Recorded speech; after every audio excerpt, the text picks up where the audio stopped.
Hello, good evening and good afternoon and good morning and welcome to It's Your Time You're Wasting with Martin Robinson and David Dido. There you go. Look at that. We've managed to put them both on the screen at the same time. You're a bit blurry today. Is that how you're feeling? Rough night. This is for listeners. David is sort of in soft focus. We'll call it soft focus. That's positive, isn't it?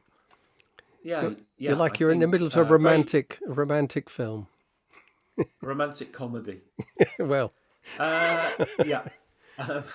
So, no, thanks for doing that, because obviously I looked a bit bleak this morning. So Martin's very kindly taken the edges off by making it really difficult to see. So that's fine.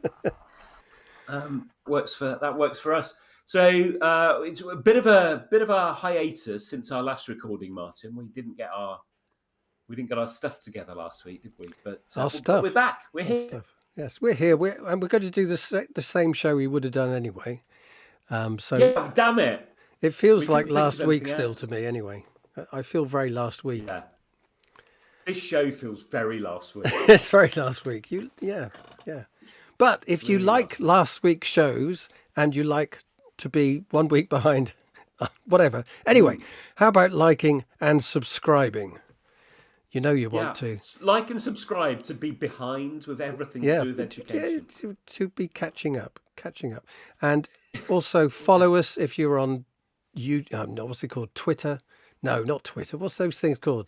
But we go on Spotify. That's the one. Podbean, another one. Amazon, Apple, all of those. Apple Podcasts. That's where I listen to us. Yeah. Basically, make us feel loved. We're very needy individuals, and we respond well to likes and hugs. And comments. Do they call them hugs? Comment. No, polite comments. Hugs. Would you not? Hugs. No. I wouldn't call them hugs. Anyway, look, this week we're talking about... What do you call them then? Bridget, I would likes and subscribes, follows. Come here and give me a here and give me a like. Oh God, yeah, no. It's all very wrong. The person who invented the like button apparently hates the like button. Thinks it's a bad thing. Yeah, but I'm going to invent the hug button. Yes, yeah, but you're getting to an age, David, where you can't really get away with it. I'm afraid. A bit lechy. It is a bit. It's a bit. What age is hugging appropriate? Speaking as I'm more of a handshaker or a nodder. You're a bit. I've heard you're a bit handsy. Bit handshaky. Shaky hands. Shake hands. Yeah. Who was that? Shake hands. That was from the Boys from the Black Stuff. That was great. Do you remember the Boys from the Black Stuff? Were you too young? I do. No, I do. Yozza gives a job. Yes, yeah. And there was this, and shake hands. Used to shake people's hands in the pub, go up to them and shake their hands and crush their hands and break their fingers. It's good. Shake hands. It's not the sort of behaviour I approve of generally. No. I'd rather have a hug. Yeah, but then if you're breaking your ribs, give us a hug. That's not really a hug. That's a bear hug. Yeah, shaking hands. Okay. Yeah, that's crushing hands. Okay. So, yeah.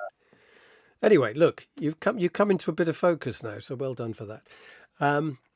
We're going to talk about Bridget Phillipson's speech at the Labour Party conference, and then sort of have a little riff around it, and sort of go into all sorts of people like Catherine Birbalsingh, Dylan William, Amanda Spielman. We've got a host of people we're talking about today. All the best people on this show. None of them actually on the show, but we will talk about them. Though I think most of them have been. Well, two of them have been in the past. Yeah, Catherine and did we talk to Amanda? I don't know. We probably didn't actually. No, because she was working for Ofsted at the time, and they don't allow them to talk to anybody. So we could talk to her now. We could actually give her a ring. Yeah, let's get her on the phone. Get her on the blower. Shake her hand. Shake hands. Right. Yeah. Right. So Bridget Phillipson's speech, all the feels, Martin, very vibey. Lovely story about a man in a supermarket meets a boy that had been saved by an inspirational teacher in an FE college, lots of soaring rhetoric about freedom and opportunity and how that's only possible with Labour, lots of stuff about breakfast clubs, teacher pay rises. But do you know what she didn't talk about, Martin? What was that, David? What didn't she talk about? She didn't talk. She didn't talk about her curriculum review, the Francis review that she commissioned, which is imminent. It's expected now.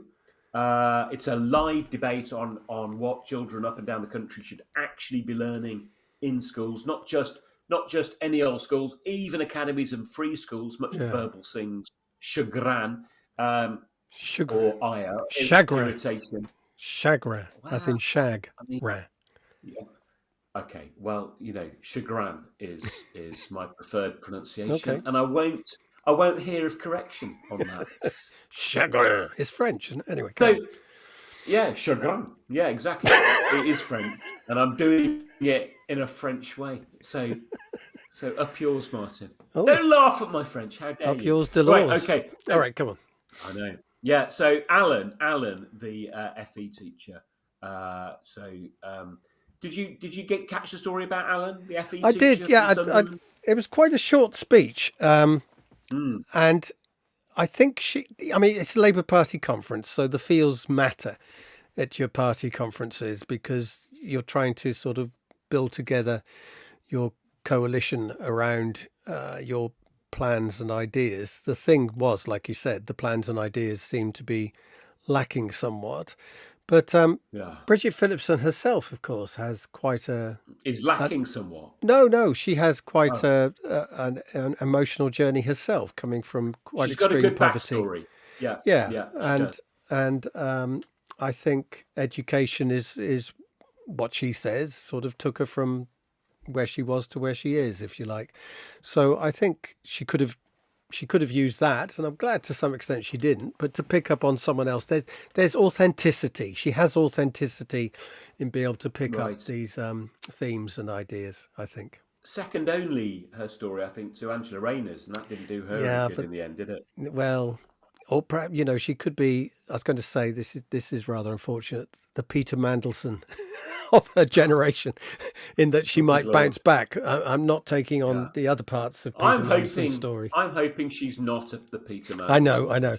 That's, as soon as I said it, I thought it, I regretted it, but I thought I'd go ahead anyway. There, Martin. Yeah, no, well done. Proud on.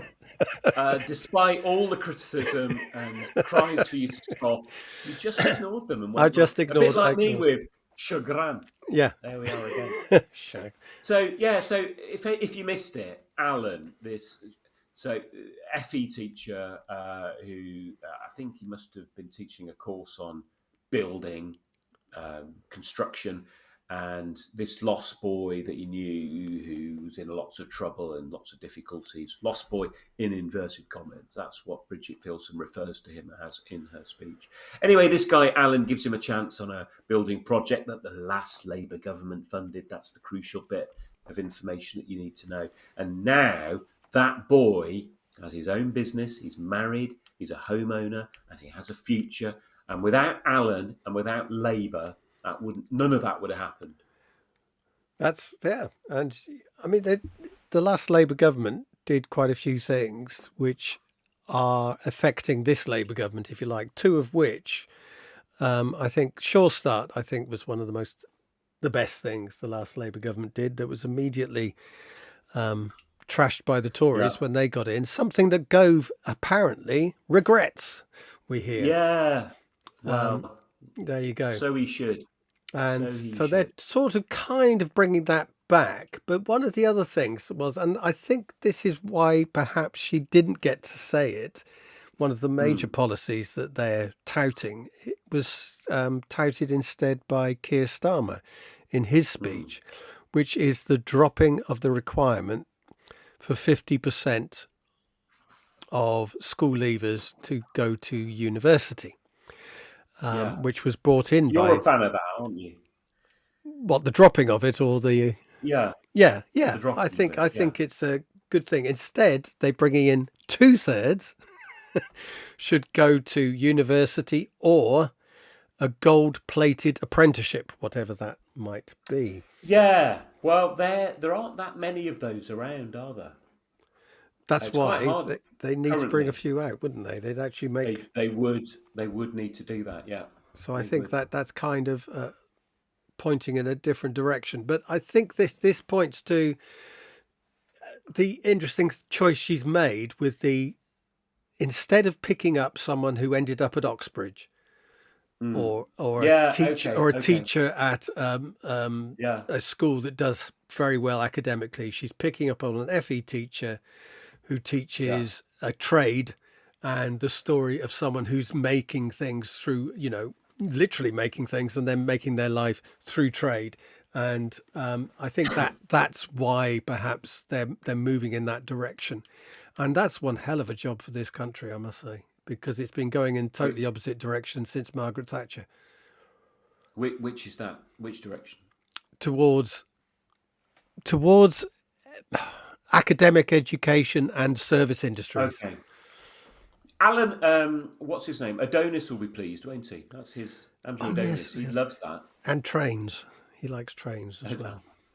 So does Portillo. He's a big train fan. He's he's the more obvious one. He's Guy with always the on pink the bloody trousers? telly. Yeah.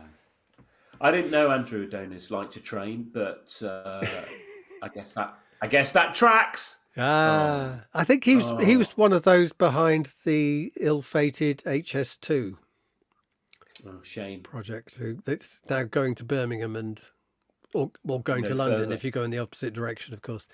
It's all trains go to London though, so.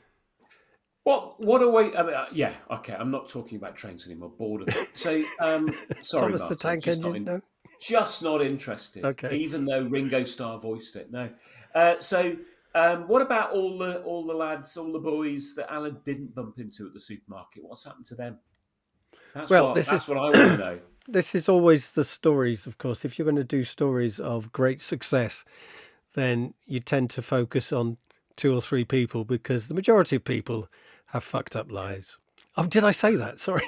You did say that. You said that. It will be if we were monetized, we'd now be demonetized, wouldn't we? I'm going to have to. It's just as well. It's just as well. No one cares what we're doing. Yeah, so all the failures. Yeah, I mean, this is the other thing, of course, because one thing our system is very good at is actually sorting out success from failure and making sure that there's a long tail of underachievement, which has been one of our biggest successes throughout the centuries, in fact. Oh, the cynicism is just dripping off you. As you listeners, you can't see this. It's actually, in a very literal sense, dripping from him. I should have Shocking. put talcum No, powder I on. mean, you should. A bit of talc never hurt anyone, did it? But the thing that always gets me with these things is like, what's that got to do with anything? It's just luck, isn't it? It just tells you that personal relationships matter more than whatever happens in the system. If Alan's our hero, what does it tell us about policy? What does it tell us about the role of government? What about the millions of children that never meet Alan? It always strikes me just a bit silly. So you shouldn't think that it shouldn't pick archetypes. Well, I think it's fine, but I don't think it proves anything. It just tells you that Alan and this single lad that Bridget Phillipson's able to cite was just lucky. Nothing to do with the job of education. I mean, who knows? Who the hell knows? I think Well, take the schools out of the picture. Take all the schooling out of the picture. What happens to, what's Alan? Alan wouldn't even be in the supermarket, probably. Alan wouldn't even exist. There wouldn't be any supermarkets. There would be nothing. So I would have liked a story about supermarkets and where they've come from and the role education has played in their existence. This is all getting very surreal. Compelling for me. I know. Stop it. Yeah. So obviously she's pitching education as liberation. It's a real theme for Bridget Phillipson. The freedom to choose. The authentic thing. Choose up. Yeah, and to the freedom to choose our path, whether that's going to university or whether that's going into construction, whatever it might be, a gold plated place on an apprenticeship. And, freedom from poverty and ignorance and fear, freedom to be more than just a cog in the machine. Oh, I know, freedom to be inspired by Athena, Martin. yes. There you go. Yeah. Do you like that? I got that. I got that. Keep Yeah. going. Keep But going. listeners, that's a reference to Martin's wonderful book, Athena versus the Machine, available in all good bookshops. Well, actually, probably not. Available on Amazon. It is. anyway. I was in a Waterstones the other day, and there it was. Oh, where was it? Oh, no. Did you sign it? No, I didn't. I made sure it was on display, though. I always moved. I'm glad you didn't sign it, because that does reduce the value. Reduce the value. Yeah. Yes. Keep going. Keep going. Yeah. So she was talking about the people of tomorrow, the scientists, artists, carers. No. Can I just say I'm going to pick you up on this. She did not say the scientists and artists. She said I'm no. Wait. She said the artists and scientists. That's the first time. Yeah. But this is important.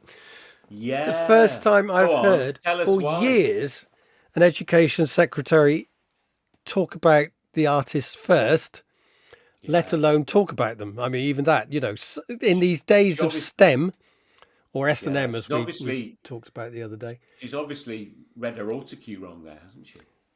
Artists and scientists, absolutely in that order. And I thought, this is interesting. She's going to go now. Yeah. Where does this go to? It seemed to be, maybe.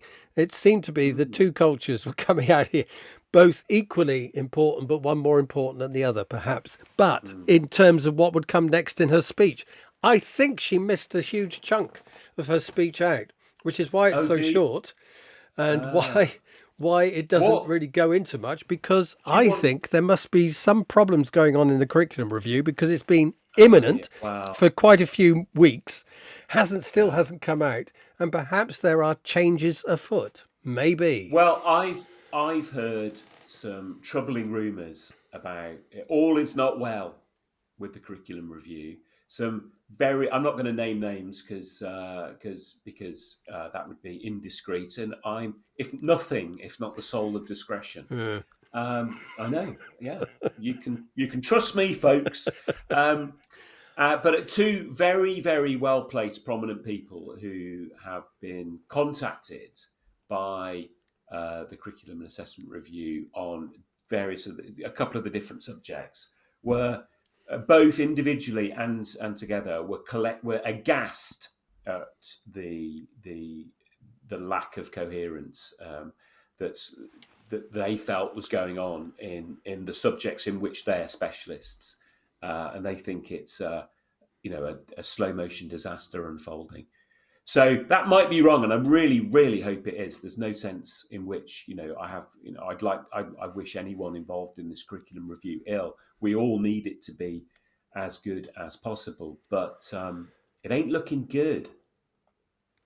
Well, I mean, we don't know because it hasn't come out. So I mean, no, we don't. So no, we don't. It's like anything that's being put together, there will be arguments for and against, and what we don't know is what the results of those arguments are. But it might be. But what we do know is that the process is perhaps not as well thought through as it might be, and that subject specialists have not been involved at crucial points, and so things are being pushed through by civil servants that don't make any sense. Right. That's what that could be. It could be that, and it could also be that civil servants are acting upon instructions from above. Of course. As they're supposed to. Yeah, for sure. Yeah, of course. And if there's this argument about technical and artistic and creative education, which always seems to be something that comes in under more progressive regimes, shall we say, then perhaps, let's say that. Perhaps, and they're talking also about evolution, not revolution, that this is a very difficult circle to square, so to speak. I know. What do you think? We need more revolution than evolution? Always. You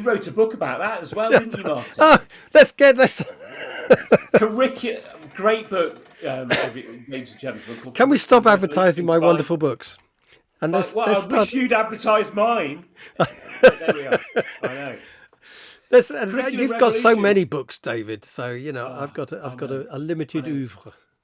Oh, let me tell you. That's a little French bit as of, well. Oeuvre. It is oeuvre. I love the pronunciation there. Yeah. But I'm going to tell you off and say no. It should be oeuvre. Oeuvre, as in Hoover. Like chagrin. Chagrin. Yeah. Chagrin. Shaggers. Yeah, exactly. So no, I'm going to tell you a little bit of personal anecdote about my latest publication, which I've co-written with a friend called Ricky Cole, and we wanted to call it Couch to 5K Writing, and we've been told we can't. That you've been advertising it as Couch to 5K Writing. I know. The publishers got in touch last week and said the legal department has told them they're scared of running afoul of intellectual property. They're scared of running.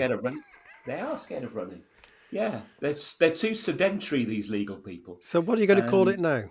Sedentary. Well, I know. Sofa to 5K, right? I don't know.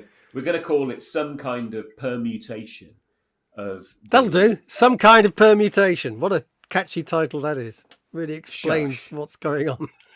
Anyway, look. What's the book about, David? Come on. The struggle is, it's about how to write. It's about how to teach writing. It's about, and it's using the Why analogy. do you call it How to Teach Writing? Well, because that's really boring, isn't it?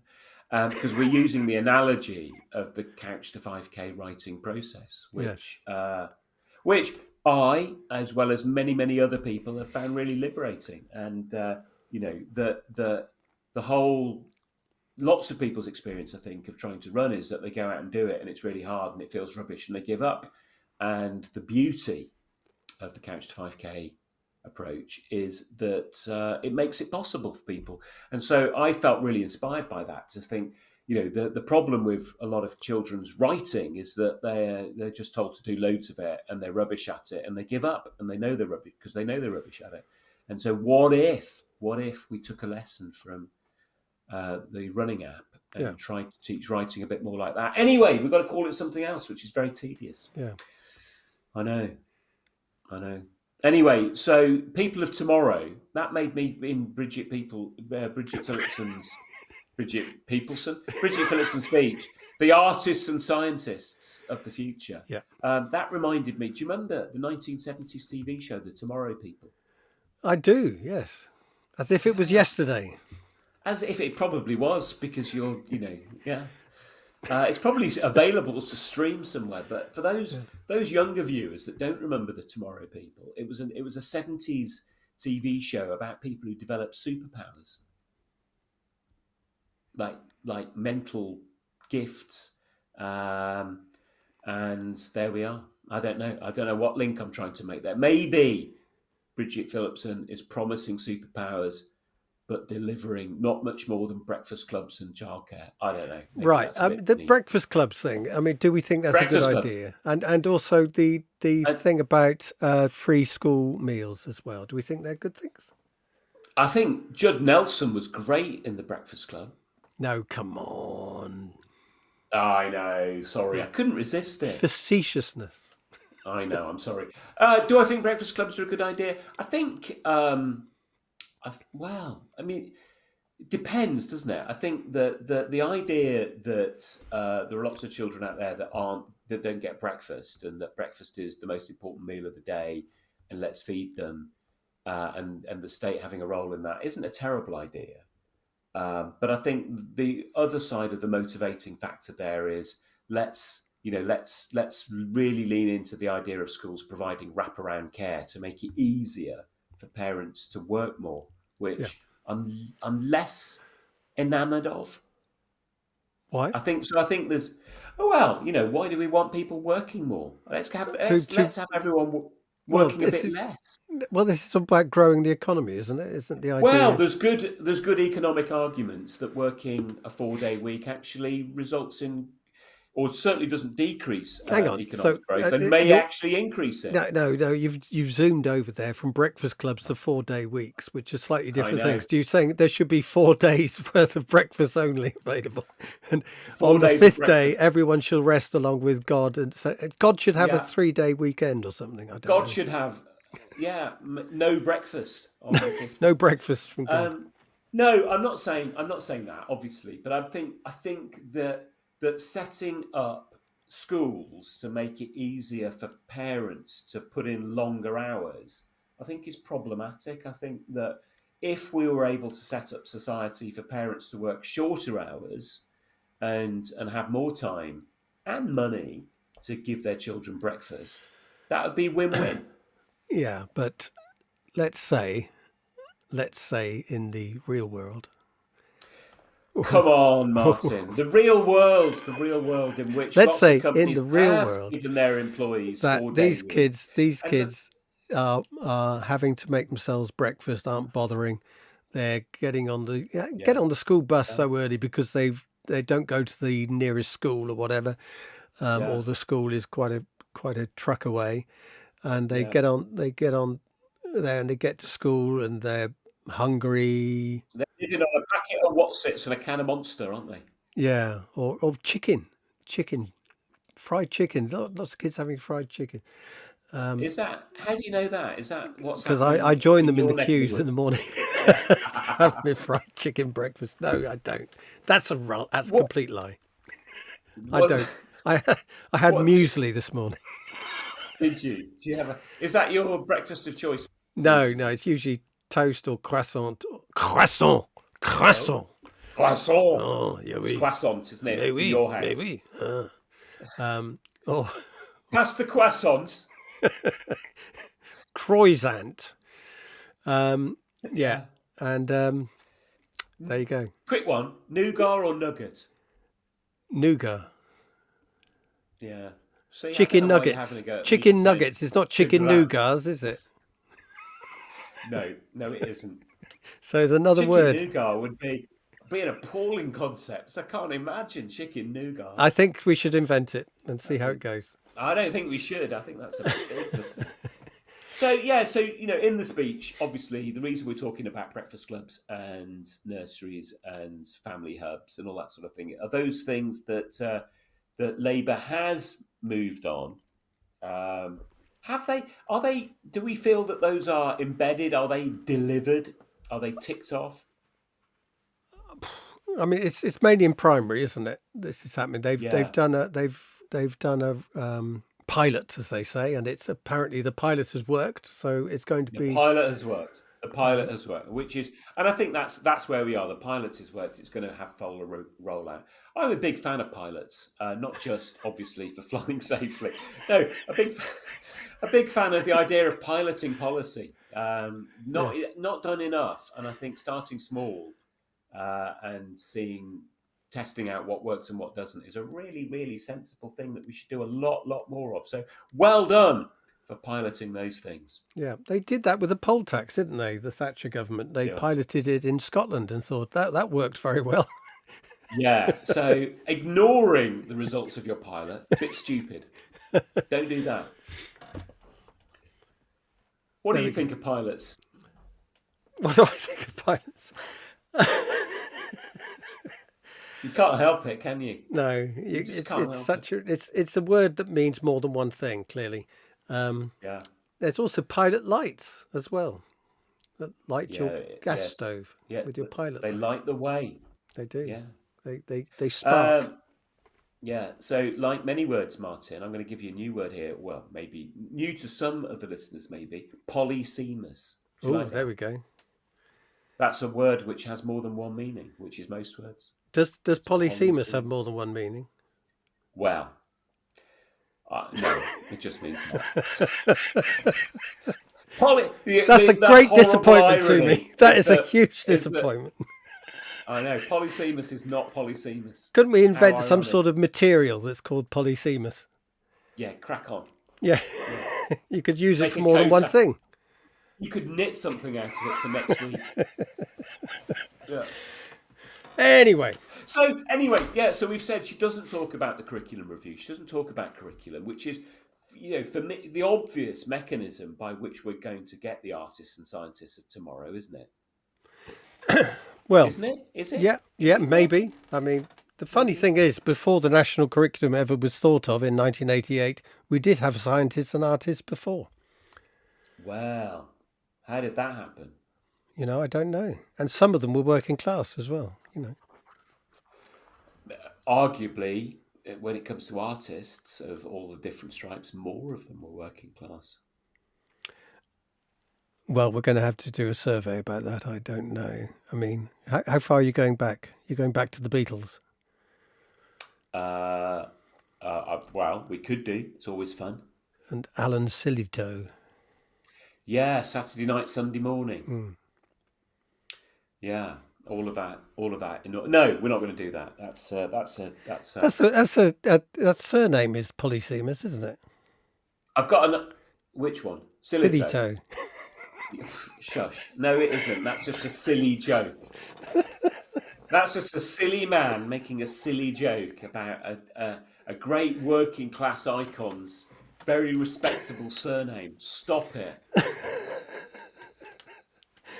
Can we carry on? I'm sounding like Muttley now. Yeah, you really are. What's happened? It's quite nice, actually, for those people that don't have to watch this, listening to Martin laugh. You can just imagine Dick dastardly rubbing his hands. Yes. Yeah, there we are. So the breakfast clubs, nice. All of that stuff. I've got a nice line here for you, Martin. Breakfast spills bellies, but curriculum feeds minds. What do you think? We'll have to use that as a title. That? Yeah. We could do. We could. Yeah, I'll have a look at doing that. Change that. Yeah. Okay. Yeah. Yeah. So if we want to empower more people, different people, to be artists and scientists and whatever else we want them to be, then the curriculum is the mechanism by which that happens. So even before the national curriculum in 1988, Martin, I believe there was such a thing as curriculum in schools. Yeah. Though curriculum theory is sort of gone through lots of different sort of. I mean, basically, the curriculum is what you teach. Yes. And I think when I was doing teacher training and things like that, even though there was a national curriculum, people really didn't think much about curriculum holding together in any particular way. It wasn't. It was sort of the mass of what you did. Oh, we'll call that the curriculum, rather than here's a curriculum, let's design it and let's teach it.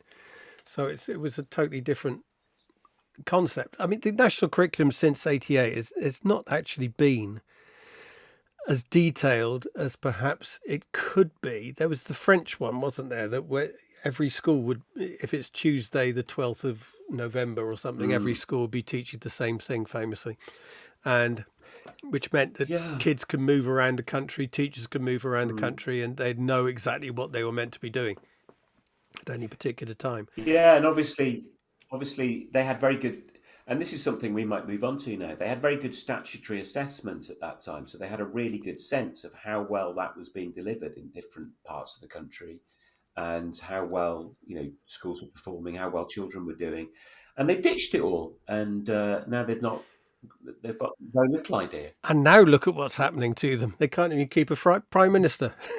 They can't even keep a prime minister, and they're going to have a lot of fun next round of presidential elections, aren't they? And is it all down to their national curriculum?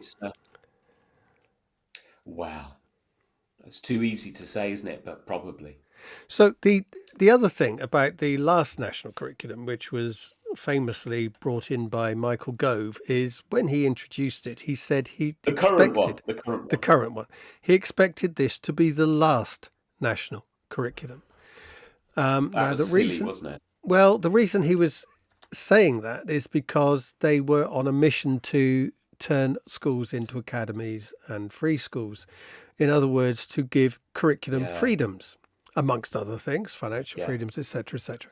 But curriculum Yeah. freedoms, which was a big idea that actually each school could look at its intake and design curricula around that, or design curricula around a particular expertise of staff, or Yeah. because they And wanted to 1,000 experiment in flowers certain would ways. bloom. Yeah.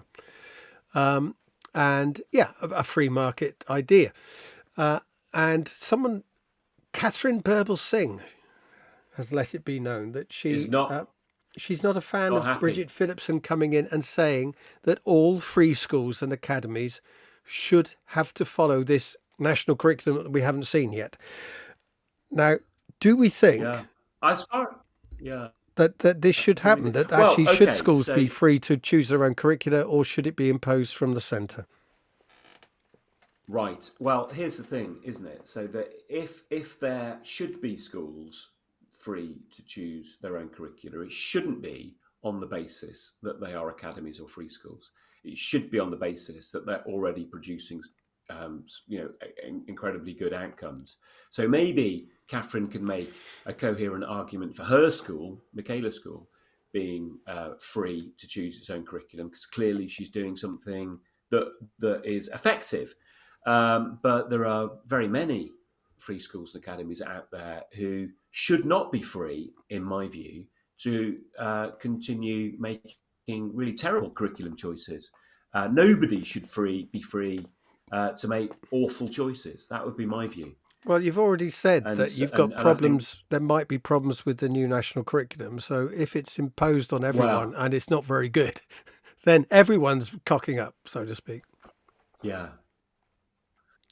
Yeah, and obviously that's what's playing out in Wales right now. That the curriculum for Wales is arguably, in my opinion, sort of quite flawed in its undergirding philosophy, and there is scope for schools to choose to do sensible things within that framework, but it's pretty hard, and it's not obvious what those might be. And there are some schools obviously making sensible choices and fighting against the trend and the flow of traffic, but that's always difficult to do. And so obviously if England makes very poor national curriculum choices, that would be really bad. Obviously that's what we did in 2007. Do you remember that far back, Martin? I do, yes. If I can remember tomorrow's Personal people. learning. I know. Well, it's always patchy, your memory, I find. But Thank you for that. personal learning thinking skills. Do you remember that? I remember those. Plutz. You do remember Plutz or Pelts. Different people call them different things. And I think one of the first conversations Martin and I had years and years and years ago was Martin really the personal learning thinking. So what were they? They were things like teamwork, critical thinking, problem Yeah, solving, I was working with the QCA and on the creativity. So there was creative thinkers, creative thinkers. That was it. Yeah. and there was 6 or 7 personal learning thinking skills. There were 6 of them. Yeah. Yeah, 6 of them. There were, and they're all different colours, Martin. That's right. Yes. I think, from memory, creative thinkers was orange. Anyway, no, it wasn't. Which is oh, was it not? No. What was orange? Was that team workers or team builders? Or Anyway, whatever that it was? really doesn't matter, does it? We don't have to go through the No, colours. it really doesn't. It really doesn't. I just remember them being different colours. It's not some sort And of everyone has to make- synesthesia. No. Well, it will be for some people, won't it? Yes, of course. Those synesthetics that listen to us. Yes. God, I can only imagine the nightmare that they are experiencing right now. All of them. Apologies to the synesthetics in the audience. Yeah. So anyway, that was a really dreadful curriculum, ushered in by the late Mick Waters. That sort of Is he dead? in maid schools, isn't he? Oh, I shouldn't gosh. laugh. I mean, I don't know. I thought. Is he? Is he dead? Oh gosh, I don't know. You got me panicking now. I think he I'm might sure be. he was. Yeah. Yeah. Well, He was a I nice don't man. want to say I He was a hope. nice chap. Yeah, well, a very affable, very, Yeah. lovely man. Terrible curriculum. There you go. So look, In the thing again, is, so just my if we opinion. impose a So, curriculum that's not very good on everyone, Catherine yeah. Singh has come up and she thinks the whole curriculum review is a dreadful idea. What I think we could do to catch Catherine out is for the Francis reviews to say everyone's got to follow the Michaela curriculum. Oh, that would put the cat amongst the pigeons, And then wouldn't it? Catherine says, no one should follow me. Or No, all it's that. ours. Oh yeah, Yeah, they you then can't have it. they then copyright it. Yeah. No, but Wouldn't be very potentially not very good for the artists of tomorrow. no, hugely damaging because of course the only art they do in their school at GCSE level is photography, and 20 kids took it a couple of years ago. So Great that's the photos, arts. though, And Martin. technology. No technology. So no Allens teach in their school, and no chance you got loads of bricklayers coming out of it. And this, and she's very Blairite. She's 50%. You know, she's pushing 100% of her kids to go to university rather than go off to technology colleges, etc., etc. I don't know if that's true. Actually, it might be. They have a few who go to do apprenticeships and things like that. They might indeed have a few who do that. I'm guessing that she'd prefer them to go to Oxbridge because that would look better on the school note paper. 20 kids to Oxbridge or Russell Group. So what do you think? Do you think? So okay. So that's clear then. So we. And at this moment, David goes into some sort of frozen thing. And is he back? Did you? I didn't get what you said. I feel.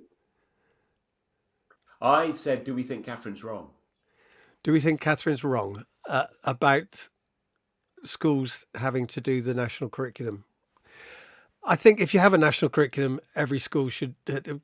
Well, this is the other thing. Should it just be about public money? I think if you have a national curriculum and there is public money involved, then you should be able to impose that on everyone. But I prefer schools to have a good degree of curriculum freedom myself. But that should be every school, rather than have this strange thing where if you're not an academy or free school, you have to do as you're told.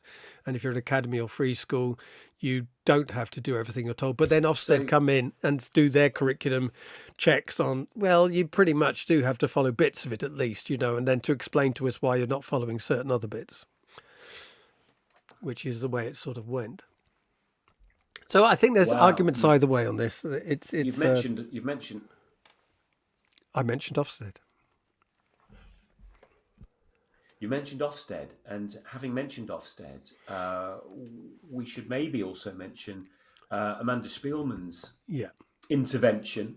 She's very unhappy about report cards. And the fact that the work that under her tenure, Inspector.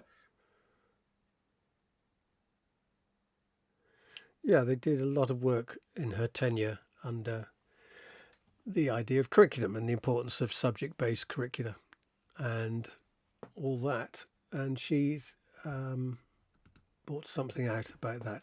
David, you've frozen again, by the way, if you're wondering why I'm rapping away. He's in fact jumped off the screen for the time being. So the Ofsted reforms, according to Amanda Spielman, here we go. He's back. I'm back, ladies. Would strip down inspection and take everything that amounts to a serious review of what's taught and how it's taught. And the report cards are a problem with that. But she's also got on to make comments that actually would impact quite a lot on the curriculum as experienced in secondary schools, certainly at GCSE level. And I think quite a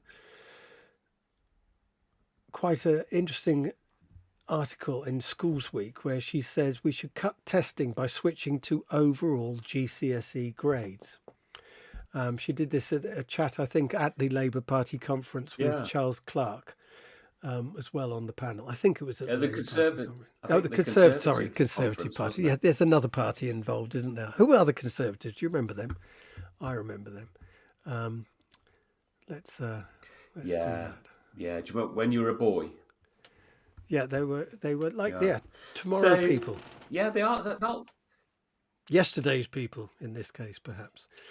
So what do we yeah. what do So we say? she makes the point that the kind of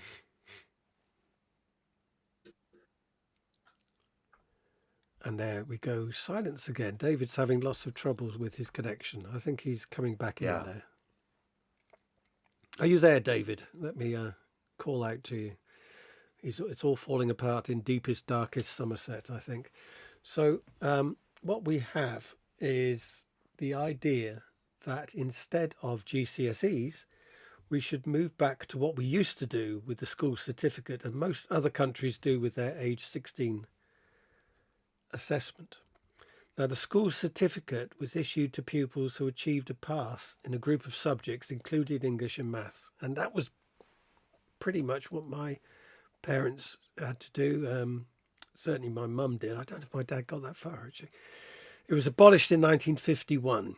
Anyway, so instead of having reliability to a high level on all our subjects at GCSE, we would need only 2 subjects at GCSE to really think about things, and that would be the English and maths, and they were the only 2 subjects really that needed to justify themselves in terms of the grade reliability. But the other ones with a reasonable level of reliability, perhaps, we could have a suite of other subjects. Now, David, are you with me? I hope so. I've tried moving location in order to improve We my can hear you. connectivity. We can So I don't hear know if you, that's though. working. You're looking like a jelly, looking like a big jelly. Uh, Can you hear me though? I can hear you. So, do you want to talk a bit about the Okay. idea of the school certificate we got to? Yeah, well, obviously, I came in just as you were talking about it, so I don't want to repeat what you've said. But I thought this was a really interesting idea that we're obsessed with levels of reliability that maybe are both unnecessary and unachievable in GCSE examination. I think like the one of the headline figures for English is that the reliability is often around 50%, and that essentially a complete mess. The different examiners awarding different marks for different questions involving huge drift in terms of the overall grades children are getting. It's much higher for some subjects. For maths and some of the sciences, it's much easier to get higher reliability, but in others, it's not. And she talked about the fact that back in the 50s, before O levels were initiated, that we, like many other countries, had a school certificate, and that we could do that again. Yeah. And I And they think have it in Ireland, don't this they? The leaving probably, I cert. think, as child. They have the Leaving Cert in Ireland. They have it in most European countries. They have something similar to that, rather than individual suites of subjects that children elect to study or not study. And it strikes me as being seeing as within GCSEs we have a core of subjects which children aren't allowed to choose, like English, maths, and science. Or they have That to building choose. a They school have to do. certificate Yeah. and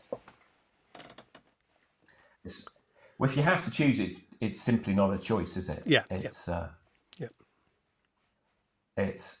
Yeah. So why not do that? It seems like I was trying to sort of think about what the downsides might be. I think it would be that she makes the point. She, in her speech, she argues that GCSEs come in for a lot of criticism, and we've criticised GCSEs quite a bit. And she says she did make the point that there's nothing theoretically wrong with GCSEs. The fact that they are used to sample the whole range of ability is not an inherent weakness. It's the fact that they're then used for certification, and they're then used to make statutory judgments about performance, and the range of uses to which these tests are put is what makes them less effective. And I think that's fair. But as we've talked about, the reality is that you're getting 40% of children who are, according to most people's perceptions, failing their GCSEs, and that is not good for them. And whilst it might be useful for us as a system to know that that's happening, there are ways of having statutory assessment without tying it to certificated assessment. So in Japan, for instance, the way statutory assessment works there is that only a sample of students are assessed, and in each school, and the statisticians look at that sample and draw conclusions about what's happening in the system across schools based on that. And it has nothing to do with children's individual badge of merit that they get for, saying what they've achieved and what they haven't achieved. And that's one way of doing statutory assessment in a way which allows us to make judgments but doesn't affect children's life chances. And we could certainly do that sort of thing. But then she goes on to make the point about the school certification being a way of moving away from our obsession with subject reliability. And it strikes me, I was trying to think about it, like, what's the downside? We get a more efficient system, we get a reduced burden on teachers, on curriculum time, on exam boards, on all sorts of things. It increases potentially in quite potentially really good ways the holistic focus of education. So instead of focusing on subjects, we can maybe get more focus on the breadth and balance each student experiences. It invites, I think, a greater emphasis on curriculum coherence. It reduces stakes for individual subjects potentially, and maybe this could be. It also means that the extreme focus in this country, that is still going back to our problems with secondary modern and grammar, that we also value all subjects the same, apart from English and maths. Rather than say, oh look, they're doing technical subjects, they must be stupid, or oh look, that's not a proper media studies isn't like history, is it? And things like that. The snobbery. Take out the snobbery, perhaps. The snobbery. So that's true, and it also gives the qualification that we do at 16. Maybe it gives it more international legitimacy, that we're more in line with what other countries are doing, and there's just no need to have that level of certification at the end of 16, especially when it is a requirement that children stay in education until they're 18. Yeah. Dylan William made a potentially comment. I'm trying to think through. Okay, yeah, go on. Dylan Williams Good said, old Dylan. Yeah, I agree that we don't. This is on Twitter, by the way, where I put up Twitter X, where I put up the Amanda Spielman stuff. Twitter. Dylan replied, I agree that we often don't need higher reliability, but we do need to know how reliable the results are, so we do not place too much weight on them. Every quantitative evaluation, including Ofsted ratings, should be accompanied by an indication of the likely error. Do we agree with that? Or is it nitpicking?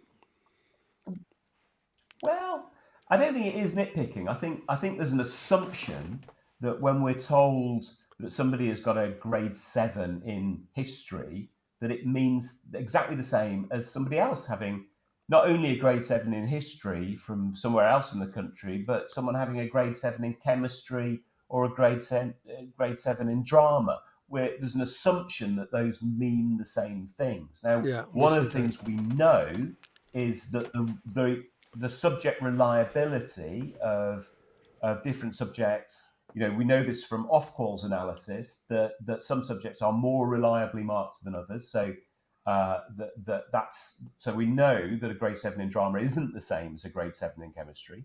That we know it's harder to get certain grades in certain subjects, like more children do statistically, which invites the idea that it's harder. And we also know It's harder to get a grade 7 in you. drama than chemistry, by the way. But anyway, There we are. Good to know. But we also know that two children can both get a grade 7 in the same subject, and will have performed very, very differently. yeah. And isn't it true that there's like a grade 4 is close, can be closer, grade 3 can be closer to a grade 4 than a grade 4 to itself, so to speak. So you can get, the grade 4 wow. is obviously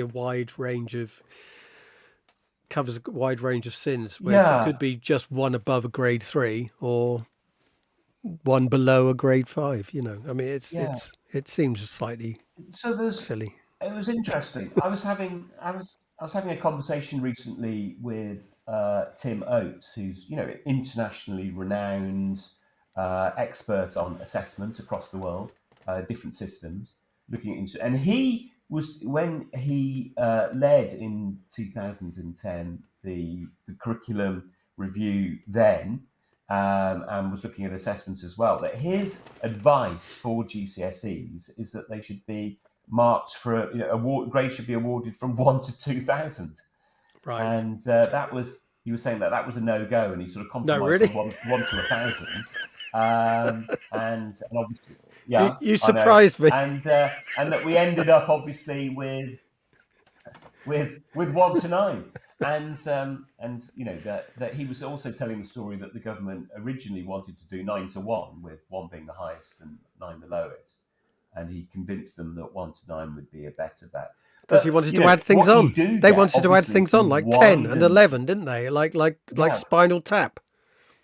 Exactly. Yeah. Exactly. Well, a bit like Spinal Tap, not quite the same, but yes. But the argument, and some people talk about it potentially being spurious reliability, that if we were giving children a mark from 1 to 1,000, you might in your drama exam, Martin, get 999, and I might get unlikely, but let's say 997. Are you better than me? No, clearly you are on all sorts of metrics and measures, but does that 1 mark make a meaningful difference? Almost certainly not. That's probably as likely to be down to measurement error as anything else. But I think Dylan's idea of putting the reliability factor and saying, for instance, here's your chemistry grade 7, and the reliability of marking for chemistry, I don't know it off the top of my head, but let's say for the sake of argument it's 0.8. So there's your chemistry grade 7 in brackets 0.8, and here's your English grade 7 in brackets 0.5. I think that would be interesting and useful for people to know that different subjects have different reliability. Yeah, but he's saying this in the context. It would make us more cautious about the claims that we make. He's making it in the context of the school cert thing, though. And Ofsted ratings.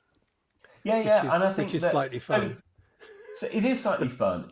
If you look, for instance, somewhere where they do attempt to do this is on the EEF website, the Education Endowment Foundation, where they give a sort of they have padlocks and pound signs to sort of help school staff evaluate the relative effectiveness and costs of different interventions.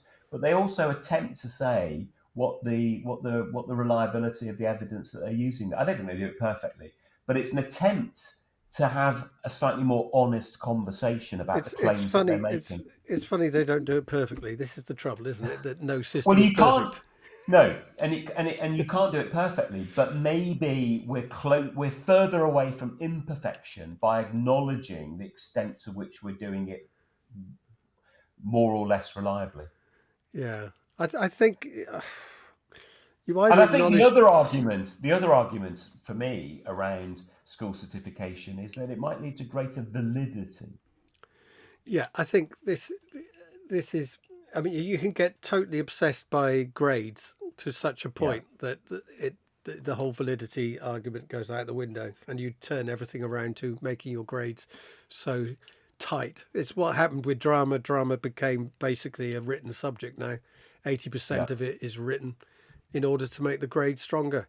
But the problem is you've destroyed the subject in the meantime. I mean, it's absolutely ludicrous thing to do. But anyway, look, there's a load to think about, a load to mull over. And we've had a good little chat here. And you're now, by the way, absolutely focused and heard. Well done. And alert, And alert, yes, ready for the rest of the day. If only I'd moved into the kitchen sooner. You know what to do in future. Yeah, well, I don't always have sole use of the house, and it's irritating for others. Other people are irritating. Have you noticed that? I think it's more, I mean, that's true, but it's more that other people find me irritating, you'll be surprised to find. You need your own little shed. A man needs a shed. Can I make a quick plug for something at the ends here? I'm running my first ever half marathon on Sunday. If you would like to sponsor me, I'm raising money for cancer research. When he's saying you, by the way, he's not talking about me. He's talking about the public. Martin's not sponsored me, I am. It's a direct appeal to Martin Robinson here to sponsor me to help raise money for cancer research. Why don't you care about cancer, Martin? I care about cancer. Yeah. So no, but I'll send again the link for that to Martin, and if you'd like to sponsor me, I'd be terribly grateful. I'll put it in the program notes. In the notes. Yeah, and just FYI, I'm for my first ever half marathon. I'm trying to run it in less than 2 hours.